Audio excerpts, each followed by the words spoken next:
siang Bunda terkasih. Siang ini kembali lagi kita bertemu dalam acara IG Live dengan topik tentang empati. Nah, udah lama ya sejak mungkin pandemi gelombang kedua yang lalu itu begitu tinggi, kita memang sempat vakum. Tetapi kali ini ya puji Tuhan semuanya udah menjadi lebih baik, kondusif, dan semoga tetap seperti ini. Kita semua tetap harus jaga prokes supaya kondisi yang kondusif ini bisa terus berlangsung dan stabil. Nah, kali ini kita akan membahas tentang empati. Apa sih empati? Mulai umur berapa sih empati boleh diberikan? Kadang kan ada nih yang bunda yang bingung jenisnya seperti apa ya yang boleh dikasihkan untuk bayi. Nah, pagi ini kita akan ngobrol-ngobrol, kita akan belajar nih sama Dr. Tessa Dinayanti SPA. Nah, Dr. Tessa ini membantu kita di RSIA Miriam. Untuk bunda-bunda semuanya yang ingin berkonsultasi mengenai putra-putrinya, bisa dengan Dr. Tessa di RSIA Miriam setiap hari Senin sampai Sabtu jam 8 sampai jam 11 kalau pagi, kalau sore jam 5 sampai jam 8 malam. Nah, sekarang kita mau mendengarkan perkenalan dulu deh dari Dr. Tessa. Katanya kalau tak kenal maka tak sayang. Ya, Dok ya, selamat datang Dr. Tessa. Terima kasih Bu Dita, terima kasih sebelumnya saya ucapkan kepada Rumah Sakit Miriam yang sudah memberikan saya kesempatan untuk membahas tentang MPASI ini. Nah, kenapa saya membahas MPASI? Karena sering sekali ibu-ibu tuh kesulitan untuk pemberian makan pada anak, kemudian kenapa sih berat badannya anak tuh susah naik, kenapa sih anaknya kok lebih susah makan tapi lebih mau susu atau mau cemilan. Nah, ini saya bahas tentang MPASI. Tidak bisa dimulai langsung dong, kayaknya bener-bener nggak sabar nih bunda pengen tahu nih. Jadi begini prinsip MPASI. MPASI itu apa sih? MPASI itu adalah makanan pendamping ASI yang boleh diberikan untuk anak usia mulai 6 bulan. Karena pada umur 6 bulan itu ASI saja itu sudah tidak mencukupi untuk kebutuhan nutrisi anak, baik kalori, makronutrien seperti karbohidrat, lemak, protein, atau mikronutrien seperti zat besi, zinc, vitamin A, dan lain-lainnya. Nah, bagaimana sih strategi pemberian MPASI itu? Ada 4 yang harus diperhatikan untuk strategi pemberian MPASI itu. Yang pertama, MPASI harus diberikan tepat waktu. Kedua, harus diberikan secara adekuat. Dan yang ketiga, harus diproses secara aman dan higienis. Dan yang keempat, MPASI itu harus diberikan secara responsif feeding. Jadi secara sinyal memberikan dengan menilai sinyal lapar dan kenyang anak. Nah, sekarang kita bahas yang pertama itu MPASI harus diberikan tepat waktu. Tepat waktu di sini adalah harus diberikan mulai usia 6 bulan dengan melihat tanda kesiapan anak MPASI. Tanda kesiapan anak MPASI itu ada 2. Yang pertama, tanda kesiapan secara fisik. Kesiapan secara fisik seperti anak sudah bisa menegakkan kepala dengan baik. Kedua, anak sudah mulai bisa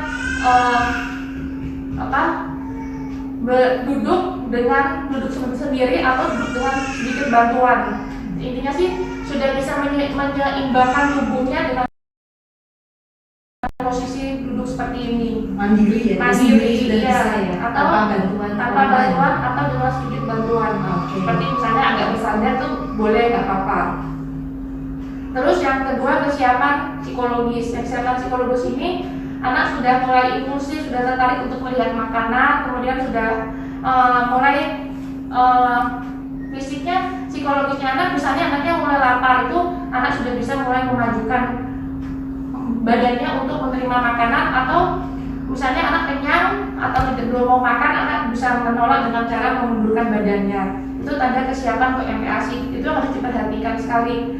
Itu kenapa anak-anak harus mulai diberikan usia 6 bulan ya. Jadi kalau misalnya kadang-kadang ada yang nanya, boleh nggak sih diberikan 5 bulan? Itu boleh pun, harus dinilai oleh dokter spesialis anaknya dulu. Jadi harus dilihat dulu tanda kesiapan MPASI itu.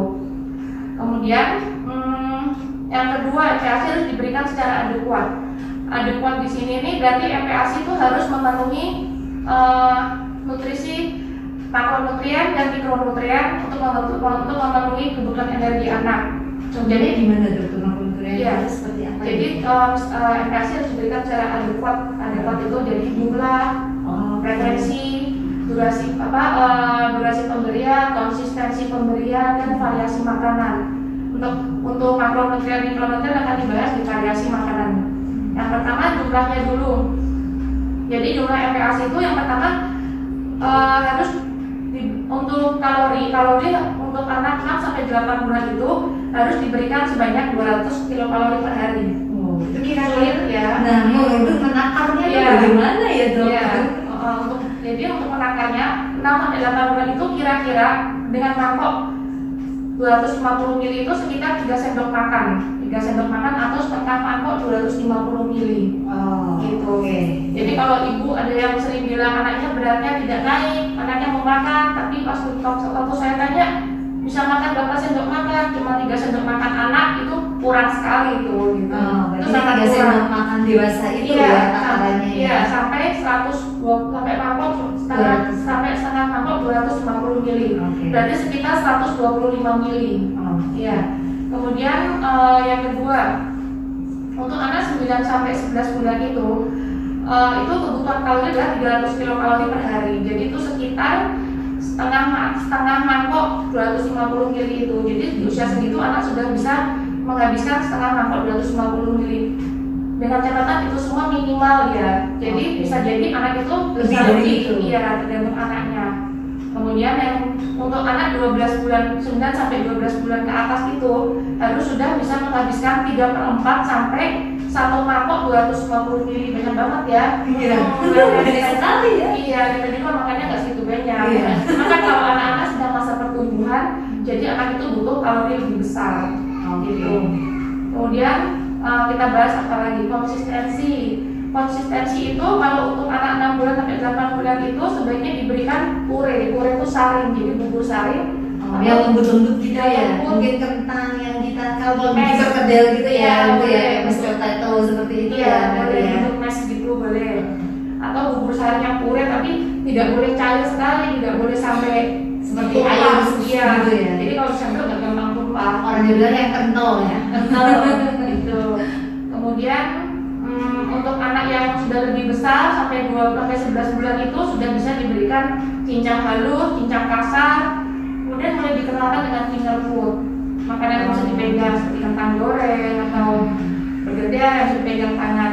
Kemudian atau cemilan bayi Biskuit itu ya biasanya ya. Iya. Banyak ya dok. Itu selain untuk melatih motorik anak, sensorik anak juga biskuit finger food itu bisa mulai untuk merangsang pertumbuhan gigi juga.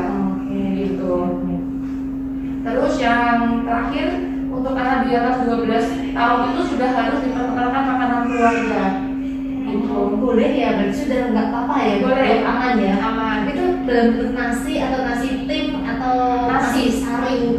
Nasi keluarga. Oh. Jadi kalau misalnya orang tua sering anaknya telat ada kendala makan di atas 1 tahun itu pasti karena telat naik teksturnya. Jadi naik tekstur itu agak takut-takut biasanya gitu Iya, ya. Takut sedel, takut takut. Iya. Belum siap, takut nanti anaknya kenapa-napa gitu kan, atau belum siap, kadang-kadang seperti itu.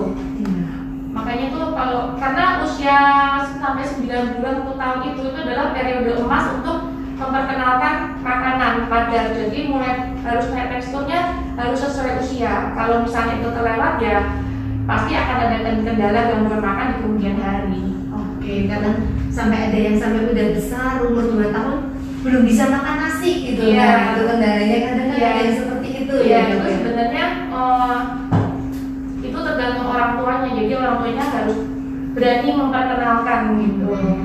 Kemudian apalagi kita bahas variasi. Variasi itu ya boleh, pokoknya memenuhi karbohidrat, lemak, protein. Karbohidrat itu ya bisa umbi-umbian, beras, kentang, atau mungkin Ini ya, kalau umbi tadi kayak singkong gitu pun Iya. misalkan kita kukus, kita lembutin itu sudah karbohidrat, boleh kan ya boleh. dikasihkan ya. Kemudian lemak itu kan bukan lemak tambahan yang namanya adalah sumber lemak. Jadi ya sumber lemak itu macam-macam, bisa kalau orang tua kan ada minyak evo atau Iya. minyak kelapa atau minyak canola atau dan sebagainya, itu butter, margarin, santan itu boleh digunakan. Kemudian protein itu yang diutamakan, protein itu bisa hewani dan nabati. Saya sering bilang ke orang tua boleh nabati, boleh hewani. tapi diutamakan hewani. Karena apa? Karena pada protein hewani itu mengandung asam amino esensial yang lebih strukturnya lebih lengkap dibandingkan dengan asam amino pada protein nabati. Itulah kenapa diutamakan yang hewani. Karena asam amino esensial itu penting untuk perkembangan otak anak gitu. Itu bisa didapat dari makanan apa aja nih Telur, daging-dagingan, daging merah atau daging ayam boleh, daging sapi boleh, ikan boleh, pokoknya protein hewani. Kemudian lemak di sini itu tadi sudah lemak bahas ya, tadi yang berapa protein lemak sudah. Kemudian buah sayur itu tidak usah terlalu banyak, buah sayur itu hanya secukupnya saja, karena buah sayur itu sifatnya hanya pengenalan gitu. Selain itu kebanyakan buah sayur juga kalorinya kecil, anaknya kenyang kalorinya kecil, jadi anaknya nggak gemuk-gemuk gitu. Jadi kalau makan buah sayurnya buat orang tuanya aja, yang diet ya. Tapi kalau misalnya yang sayur itu untuk anak-anak itu, karena kita kan sayur apa ya yang boleh kita berikan untuk empasi pertama kali, jenis-jenis sayur kan banyak tuh. Maksudnya misalnya, oh kalau pertama tuh yang mesti bayam aja deh yang cepat lembut atau apa, atau mungkin cheese boleh nggak? Mungkin jangan dulu mungkin karena lebih susah serapnya atau bagaimana. Nah ini sayur itu apakah ada tips khusus untuk sayur apa yang aman untuk memperkenalkan ke bayi pertama kali? Apalagi kuning apa? Boleh, labu kuning boleh, sayur-sayuran bebas siapa saja. Wortel juga boleh, brokoli juga boleh, terus kembang semuanya juga boleh. Bebas, kalau sayur itu bebas, buah juga bebas. Nah kalau tadi kita bicara tentang lemak yang hewani ya dok, kita kan dari memperkenalkan dari daging maupun ikan. Iya. Padahal terkadang telur juga masuk di situ. Bagaimana kita mengenali seandainya anak kita ini, kita belum tahu baru pertama kali anak ini tuh alergi apa enggak ya? Kadang mungkin ya kita kan nggak tahu nih caranya bagaimana supaya pemberian empasi pertama kita tahu ini aman dan bisa diteruskan. Ya, misalnya mau mencoba memperkenalkan kadang kan telur atau daging anaknya alergi atau enggak. Kalau misalnya anaknya alergi itu biasanya pasti muncul merah-merah, biduran, urtika, atau kadang-kadang anaknya jadi kayak batuk kayak grog-grog gitu. Kadang-kadang itu bisa juga reaksi alergi. Atau anaknya malah jadi diare, itu bisa reaksi alergi gitu. Jadi apakah kalau kita mau memberikan empasi dengan menu yang sama itu baiknya masih gini, kita perlu memberikan menu yang sama, misalnya 2 hari nih kita coba supaya kita juga tahu oh anak ini tuh alergi nggak ya. Kalau kita berganti-ganti terus itu kan juga nggak tahu ini anak alergi yang makanan yang mana ya, karena kan reaksinya bisa langsung bisa keesokan harinya atau gimana tipsnya itu?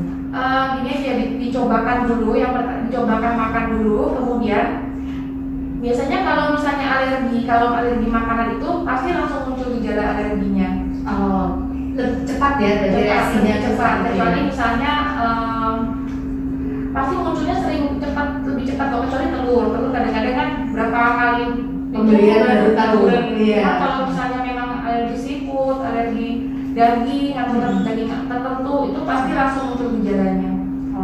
Berarti itu harusnya saat kita habis pemberian empasi itu kita langsung bisa kelihatan oh ada kali kita jangan berikan lagi. Tidak perlu kita menunggu beberapa hari untuk melihat reaksinya. Nggak usah, stop dulu, kemudian dihentikan. Nanti selang berapa lama, sekitar 3 minggu, 1 bulan dicobakan lagi.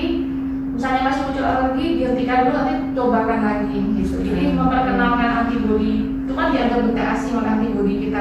Jadi memperkenalkan secara pelan-pelan.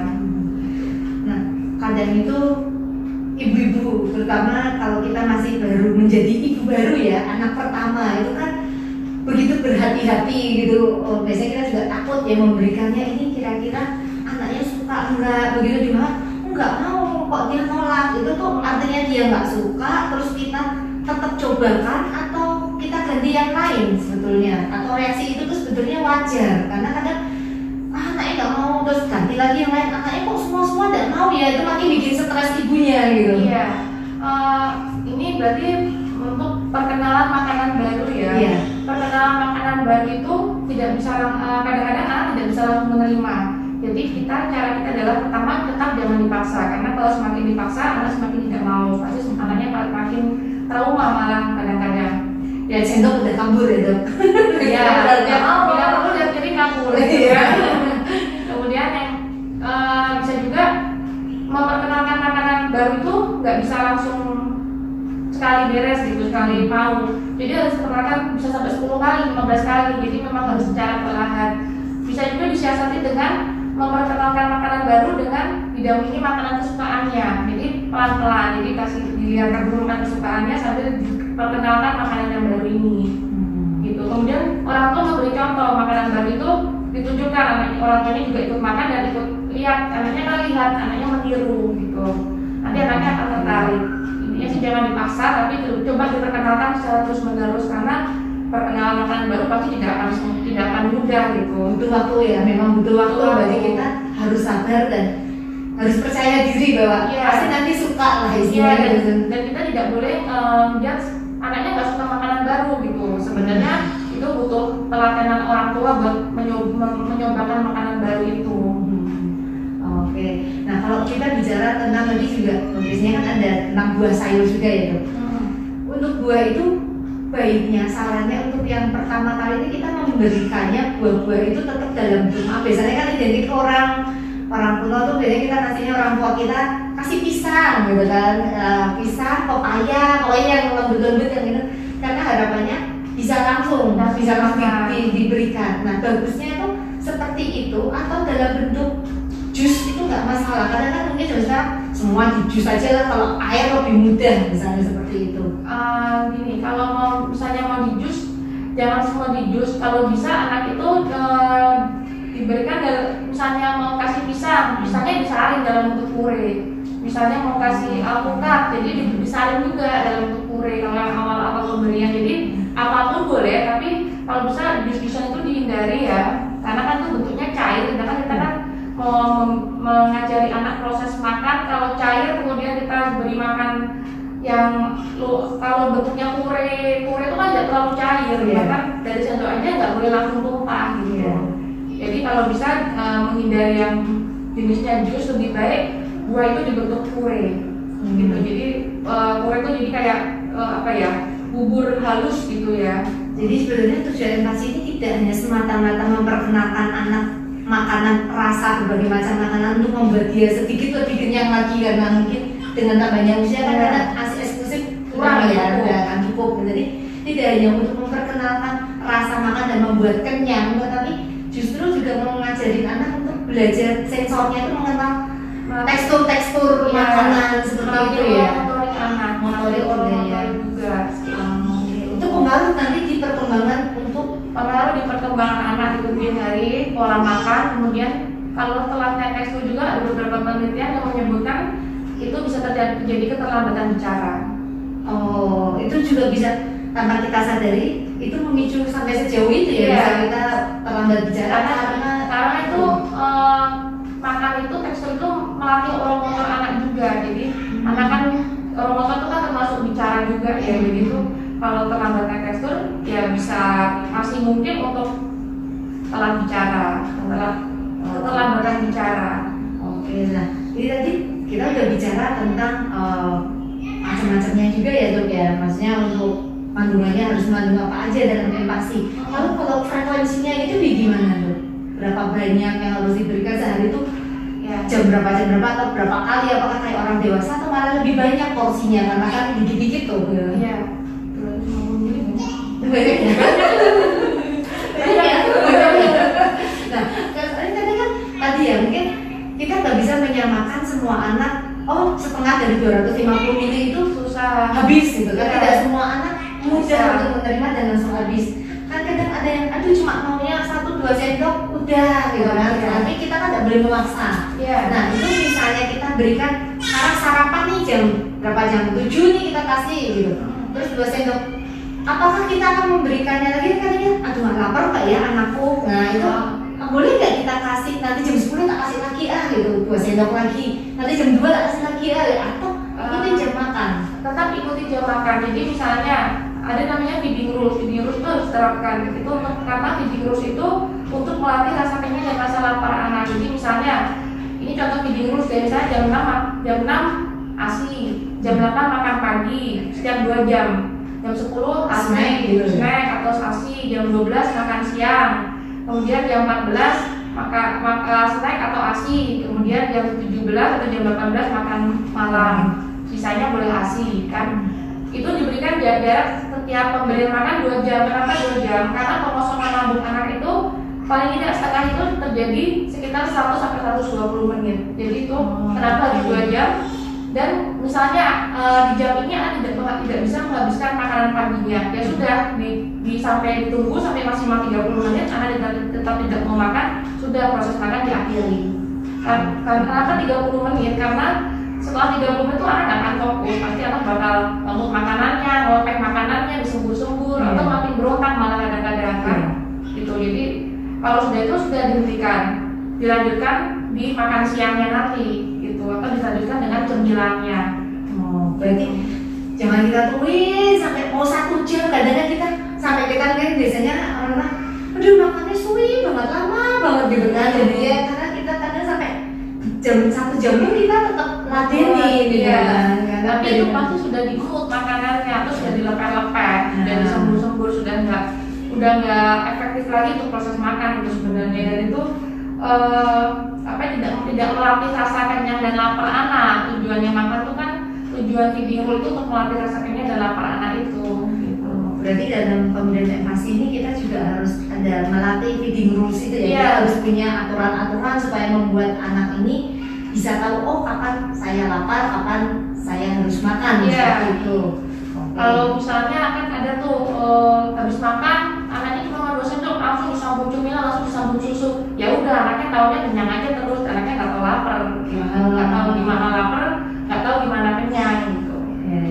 Lalu gimana tuh kalau misalnya, berarti ini kalau pemberian empati itu tetap seperti tadi ya, ada rulesnya ya, ada jam-jamnya. Kalau makan beratnya ya sesuai dengan jam makan. Aturan orang dewasa juga lah ya, maksudnya sehari 3 kali, nggak perlu sampai 5 kali makan berat gitu kalau anak-anak gitu. Kalau di atas 1 tahun kadang-kadang ada yang bisa sampai 4 kali. Oke. Tergantung aktivitas anak juga ya, mungkin ya. Anaknya aktif, energinya banyak kepakai ya, pasti cepat lapar kan. Iya betul. Kemudian tugas orang tua adalah menyiapkan makanan sesuai porsinya, habis nggak habis itu hak anaknya, tergantung anaknya yang tahu kenyang atau yang tahu saya sudah kenyang, saya masih mau makan tuh anaknya. Jadi kita harus menyiapkan sesuai porsinya, habis ya sudah. Nah, sekarang kalau sesuai porsinya dok, nanti kan kalau misalkan nggak habis ya sudah. Terus kalau misalkan dia habis minta tambah, nah gimana sih, kita kadang kan takut jadi obesitas. Nah, bagaimana kita tahu bahwa takaran makanan ini sudah cukup, maksudnya mau tambah dia boleh tapi tambahnya sekian aja gitu. Jadi ada nggak ya yang kita bisa pakai untuk mengetahui bahwa takutnya kalau kita turuti terus nih anak minta terus, lama-lama kan jadi obesitas juga kan, nggak baik juga ya masanya. Walaupun masa pertumbuhan tapi ada yang terlalu berlebih gitu kan juga nggak boleh ditambahkan nggak apa-apa, boleh ditambahkan. Kalau obesitas mungkin bisa diimbangi dengan aktivitas anak ya. Kalau aktivitas anak banyak, otomatis butuh kalori lebih banyak. Jadi kalau misalnya takut obesitas, anaknya makannya banyak sekali, takut obesitas bisa diimbangi dengan aktivitas anak itu. Gitu. Ya, berarti sebenarnya kalau porsinya nih sebenarnya sudah habis nih yang tadi gitu kan, dia mau minta tambah lagi nggak apa-apa ya? Nggak apa-apa, boleh ya. Jangan kalau kita larang kan kayaknya dipaksa diet sekarang nggak langsung ya, ada masa pertumbuhan gitu ya. Satu lagi jangan takut muntah gitu. Muntah itu kan karena anaknya kenyang, tapi kalau misalnya itu bisa diberikan lagi, jangan takut muntah kasih lagi, kasih makan di jam berikutnya tapi dilewatkan jamnya. Kadang mungkin karena anak kan belum bisa bilang kalau sudah kenyang, kita nggak tahu begitu dia reaksinya, oh gitu udah penuh kan ternyata seperti itu. Jadi kita baru langsung, aduh ini udah kekenyangan nih akhirnya gitu. Kalau kenyang itu anaknya pasti menolak makan, sudah pasti nggak mau. Kepalanya sudah pokoknya tanda penolakan makan, sudah geleng-geleng, sudah nggak mau, sudah menolak sendok gitu. Nah yang dilema itu tuh, dilema sebagai mama ini biasanya ini baru makan udah nggak mau, makannya baru sedikit. Tadi misalkan nih pagi makannya dikit, habis itu cemilannya nggak mau. Tapi kok siang kita kasih makan kok cuma dikit aja ya, ini betul kan anak sudah kenyang atau memang dia nggak suka makan? Takutnya sehingga kadang-kadang aduh anakku kok beratnya nggak nambah-nambah, kok kurus terus ya, maksudnya di bawah di KMS juga warnanya kok tidak sesuai dengan standar, tidak di hijau tapi di bawah, itu kan jadi keprihatinan kita sebagai orang tua untuk tahu kok nggak mau ya, karena suka kita paksa kan, karena dia merasa kamu baru makan 2 sendok udah kenyang gitu kan, tapi belum makan, ini tuh nggak suka atau udah kenyang kan tahunya. Ini pokoknya kalau anak sudah tidak mau makan, ditawarkan lagi secara ya udah netral, jangan dipaksa. Jadi kalau misalnya memang nggak mau makan 10-15 menit atau 20 menit udah selesai proses makan, sambil dievaluasi teksturnya. Kadang-kadang itu teksturnya tidak tepat. Jadi ada anak yang memang sebenarnya misalnya usia 11 bulan anaknya sudah tidak mau makan cincang halus, cincang kasar lagi, anak sudah pengen makan makanan keluarga. Dilihat teksturnya, diperhatikan teksturnya, atau rasa makanannya. Kadang-kadang rasa makanannya terlalu hambar atau terlalu asin atau kurang menggugah selera makan anak. Pokoknya makanan yang menurut kita enak itu pasti untuk anaknya enak. Kalau kita hambar pasti untuk anaknya juga hambar, pasti nggak enak juga buat anaknya. Nah, masalahnya kan ini pengalaman ya tapi ya. Pengalaman. Kalau kita anak masih kecil gitu kan, kalau rasanya terlalu kuat itu kadang kan kita takut anak sudah mengenal banyak rasa sehingga nanti tidak bisa mengenali atau tidak bisa menerima rasa asli dari makanan-makanan sayur-sayur dan lainnya itu, sehingga biasanya kalau kita masak itu kan jadi cuma pakai garam gitu ya, garamnya sedikit aja gitu kan, jangan pakai penyedap rasa dan lain-lain ya, kita hanya pakai garam sedikit aja. Kalau gantinya moto ya kasih gula pasir dikit biasanya kan gitu, tanpa penyedap. Itu pakainya kan kalau saya sih garam sama gula aja, ya rasanya bumbunya cuma bawang putih sama itu aja ya. Memang kadang anak jadi bosen, jenuh ya, tetapi porsi yang diperbolehkan tuh apakah, kan ada yang bilang jangan terlalu asin, tidak baik loh buat anak-anak, tidak boleh, tidak sehat ya, itu betul nggak? Dan akibatnya apa kalau anak terbiasa makan dapat rasa yang terlalu kuat seperti itu sebetulnya? Ya. Sebenarnya kalau rasa yang terlalu kuat, misalnya kayak mungkin garam ya, kebutuhan garam itu bisa ditakar kalau diberikan secukupnya aja gitu. Pokoknya kalau anak di 1 tahun itu paling nggak itu kurang dari 100 gram per hari, itu berarti sekitar setengah sendok teh, seujung sendok teh itu sedikit sekali ya. Nah daripada sulit seperti itu, mungkin bisa alternatif keju itu bisa digunakan ya secukupnya aja, tapi gula juga boleh tapi secukupnya saja, paling tidak per takaran itu ya sekitar seujung sendok gula teh juga sekitar seujung atau setengah, tapi itu kan jarang ya orang tua pakai gula ya, kalau bisa dihindari, karena kalau misalnya terlalu berlebihan asinnya juga akan meningkatkan resiko hipertensi di kemudian hari gitu. Dan kelebihan gula juga akan meningkatkan resiko kencing manis, obesitas di kemudian hari. Jadi itulah kenapa garam dan gula dibatasi.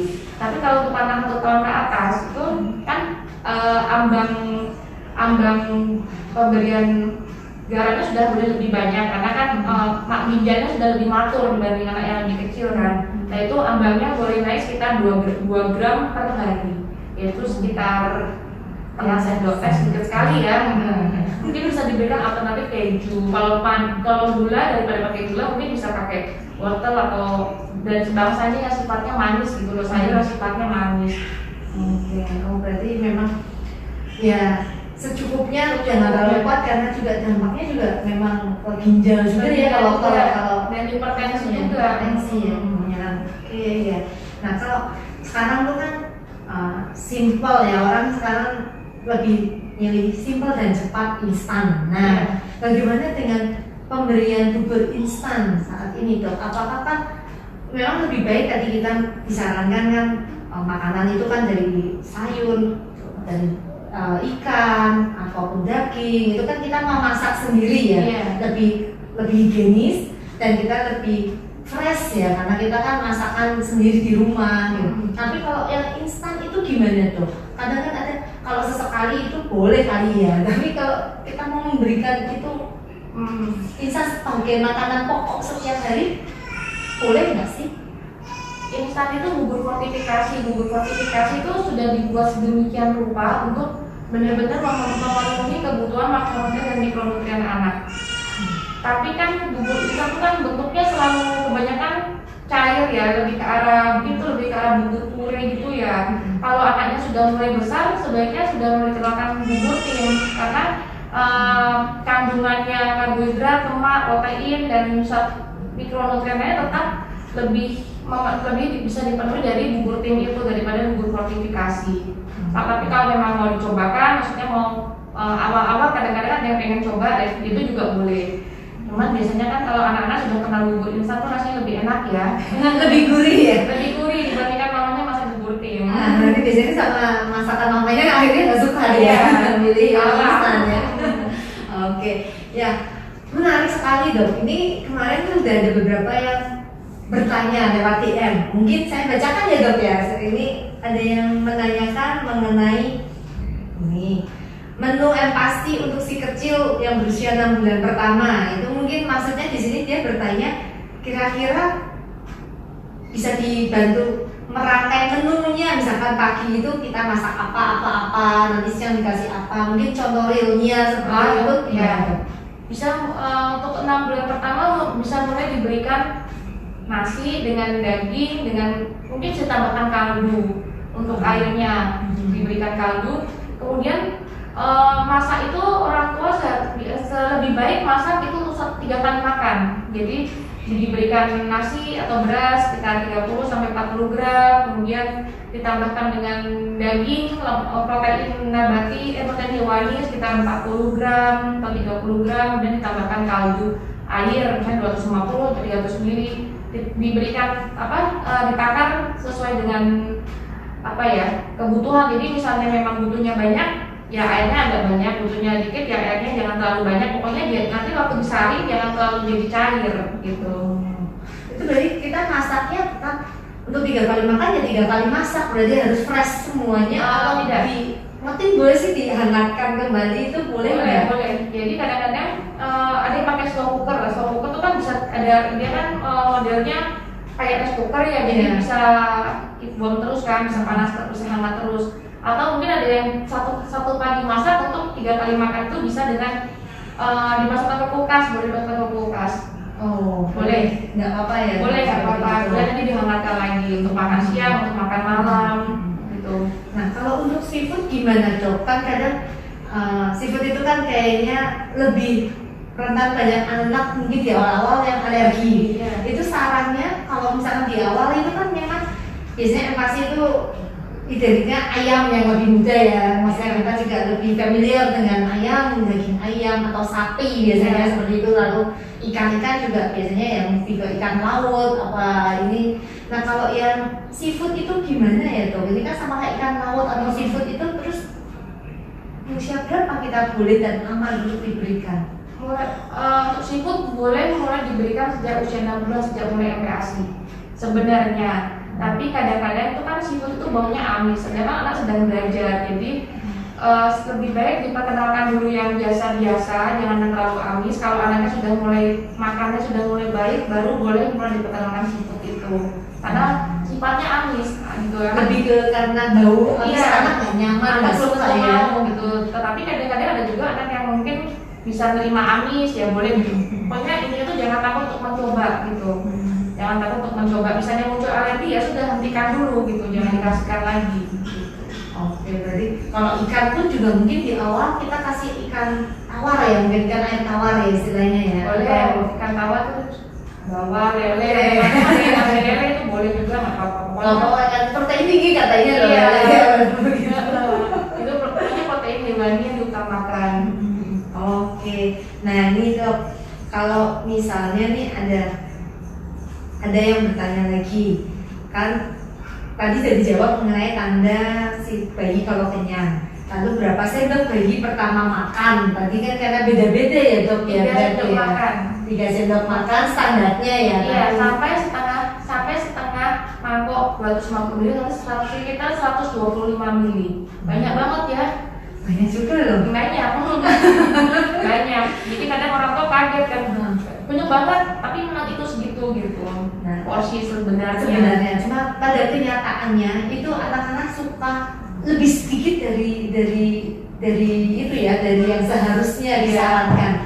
Nah, sebetulnya kalau untuk berat badan ya dok, karena kan kadang kita sudah udah mulai empasi, masih ada ASI eksklusif, mana ASI masih jalan, tapi kok beratnya kok nggak nambah-nambah gitu. Itu gimana triknya atau tipsnya supaya kita pun juga ini aman, kalau masih seperti ini tuh aman? Ya, kalau berat badan kan dilihat dari kurva ya, jadi ada kurva berat badan menurut umur, kurva tinggi badan menurut umur, kurva berat badan menurut tinggi badan. Itu garisnya harus sesuai. Kemudian untuk misalnya beratnya tidak naik-naik, dilihat itu makannya sudah cukup belum. Jadi yang menyebabkan berat sudah naik itu pertama, yang sering orang tua itu makannya masih kurang sebenarnya gitu. Yang kedua, mungkin anaknya lagi sakit, jadi terjadi gangguan penyerapan seperti diare itu, ada batuk pilek udah pasti turun ya. Kalau kayak gitu ya, turunnya cepet, naiknya susah dong. Iya, ambiar pokoknya. Yang ketiga mungkin ada dievaluasi apakah ada kelainan di anaknya, yang contohnya kelainan yang menyebabkan metabolisme anak tinggi. Jadi contohnya sindrom tertentu ya, anak dengan sindrom, anak dengan penyakit jantung bawaan, atau misalnya anak ini ternyata selama ini beratnya nggak naik, itu ternyata infeksi saluran kemih, jadi yang lama sekali bersifat kronis, atau krek paru, di paru itu juga pasti beratnya susah naiknya gitu. Jadi memang harus, kalau misalnya memang anak sudah diterapkan feeding rule dengan baik, kemudian makannya sudah banyak tapi beratnya nggak naik-naik, itu ya sebaiknya kontrol. Tapi dengan catatan harus sudah makannya banyak sekali nih gitu, udah banyak saya kok nggak naik-naik, nah itu harus dievaluasi. Takutnya itu ada penyebab lain ya, Ya. tidak kita kasat mata kelihatan gitu kan, harus dicek. Satu lagi, anemia defisiensi besi. Jadi kadang-kadang anak itu nggak kelihatan kalau anaknya baik-baik saja, dan ternyata anaknya beratnya nggak naik, ternyata anaknya anemia gitu. Berarti Itu anemia pun juga bisa menyebabkan sehingga berat Bisa. nggak naik-naik ya. Makanya itu seharusnya sejak usia 4 bulan itu anak mulai diberikan zat besi, karena kalau anak-anak dengan ASI, cadangan zat besi di ASI sudah mulai turun, jadi anaknya bisa anemia defisiensi besi, sebaiknya mulai ditambahkan zat besi itu gitu. Tapi bahaya gini, karena kan kita memberikan begitu banyak vitamin tambahan itu, kira-kira orang kan kadang ini kebanyakan vitamin ini, nanti dampaknya apa ya, besar-besarnya resikonya apa ya? Kalau untuk zat besi, untuk vitamin zat besi itu dibutuhkan untuk pertumbuhan dan perkembangan. Jadi misalnya kurang, itu akan mengganggu pertumbuhan dan perkembangan anak. Yang diberikan, setiap zat besi itu ada dosisnya. Jadi untuk anak bayi yang prematur atau anak-anak yang mungkin sudah defisiensi, bayi sekali yang di bawah 4 bulan itu kebutuhannya 1 mg per kilo per hari. Kalau sudah agak besar atau sampai 2 tahun 2 mg dan seterusnya, Jadi memang dosis yang diberikan sesuai dengan kebutuhannya yang sudah direkomendasikan oleh dokter anak gitu.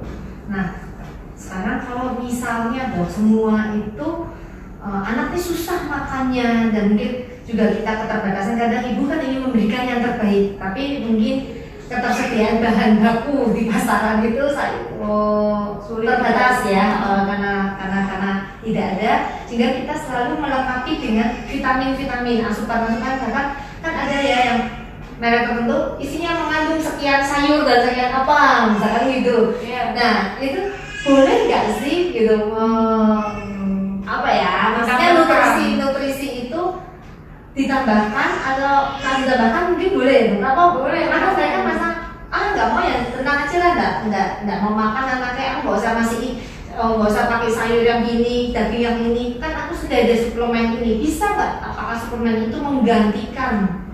Itu boleh ditambahkan, tapi suplemen seperti itu tidak menggantikan. Bahkan infus yang isinya asam amino dibandingkan anaknya makan telur 1-2 butir, itu anaknya makan telur. Jadi tidak akan pernah menggantikan dari yang alami. Jadi yang makanan sesungguhnya. Gitu. Oke, berarti tambahan itu hanya sekedar tambahan, nanti tidak boleh sampai kita berpikir bahwa bisa menggantikan gitu ya dok. Iya. Oke, berarti ya kalau memang kayaknya kurang kan, dengan bertambah usianya anak, kadang sayur, terutama tuh sayur yang agak susah untuk anak-anak, katanya maksudnya waktu kecil gampang, makin besar tuh susah nih makan sayur. Nah kita akhirnya menggantikan dengan suplemen seperti itu sudah mencukupi atau belum sih sebetulnya? Itu kalau suplemen seperti itu kan sebenarnya kan tidak ada dokter jarang yang merekomendasikan ya, itu biasanya dijual Bebas ya, merasa bebas ya. Kalau memang mau diberikan boleh, tapi ya itu kembali lagi tidak akan menang dengan yang sesungguhnya gitu. Tidak akan menang dengan misalnya butuh sayur, ya nggak akan menang dengan sayur sesungguhnya yang porsi makannya anaknya gitu. Ya, makanya nanti kalau kayak sebetulnya apa ya, itu melengkapi aja ya. Ya kalau mau diberikan boleh, silakan boleh. Tapi jangan terlena dengan oh sudah dikasih, jangan. Jadi aman, nggak apa-apa lah anaknya makan seadanya tuh ya semau dia aja, mau nasi yang istilahnya gizinya pun kurang lengkap, kita nggak masalah karena merasa sudah ada suplemen yang lain gitu. Iya, kalau ya jangan terlena dengan itu. Nah, ingat-ingat ya ibu-ibu semuanya ya, moms, jadi kita jangan terlena, boleh melengkapi tetapi tidak menggantikan, tetap yang terbaik itu semuanya yang alami tetap ya, yang kita buat sendiri, yang bisa langsung dinikmatin oleh anak-anak kita, itu gizinya jauh lebih bagus juga. Nah ini, wah terima kasih loh dok, ini banyak banget ini ilmunya yang didapat nih. Ya kemarin ini kayaknya juga beberapa pertanyaan sudah terjawab juga, dengan ada yang menanyakan empati apa yang sebaiknya pertama diberikan dan usia berapa. Tadi kan udah dijawab 6 bulan ya. Cuma kadang ada yang nanya, boleh nggak sih anak usia 4 bulan diberikan pisang? Jangan dulu. Nah itu kan zaman dulu ya, menu tunggal gitu ya. Jangan dulu karena itu usus anak belum tentu siap di usia 4 bulan, nanti daripada malah keselak gitu kan. Kalau memang mau ngasih RPASI dini, sebaiknya berkonsultasi dulu, dilihat kesiapan anaknya. Kemudian kalau memang beratnya masih mencukupi dengan ASI, kenapa mencari yang lain? Kenapa mencari RPASI dini gitu kan? Sedangkan kebutuhannya masih bisa dicukupi dengan ASI, ini berarti dengan ASI masih naik, masih bagus gitu. Anak misalnya karena ada jawaban orang tua, anaknya rewel terus, masih lapar, coba dilihat jangan-jangan ASI-nya kurang gitu, mungkin anaknya masih pengen minum atau mungkin ada sesuatu yang nggak nyaman sehingga anaknya rewel, cari penyebabnya. Ya, berarti seharusnya kalau belum 6 bulan, intinya kalau mau melakukan empati lebih baik berkonsultasi dulu dengan dokter ya, supaya tepat dan tahu oh ini memang sudah siap anaknya, karena kondisi di dalam itu kan kita nggak tahu ya kan, tadi kan oh mungkin kami dulu kan nggak berpikir kalau ususnya anak ini belum siap gitu kan, nanti asal aja kasih gitu kan. Itu bahaya itu.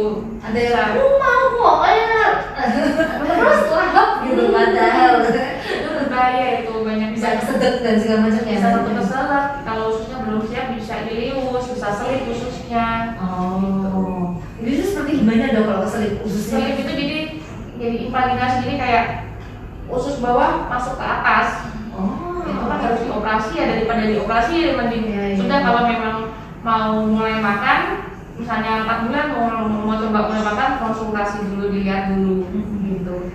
Bisa sampai separah itu ya dampaknya ya sekali. Ya, ternyata ya kalau kita tahu gini, kalau nggak tahu kan selama anaknya suka bisa makan aja, aja gitu kan. Sama mamanya, wah mau ini gemuk, aduh seneng ya anaknya gemuk gitu kan, yang penting isi gitu.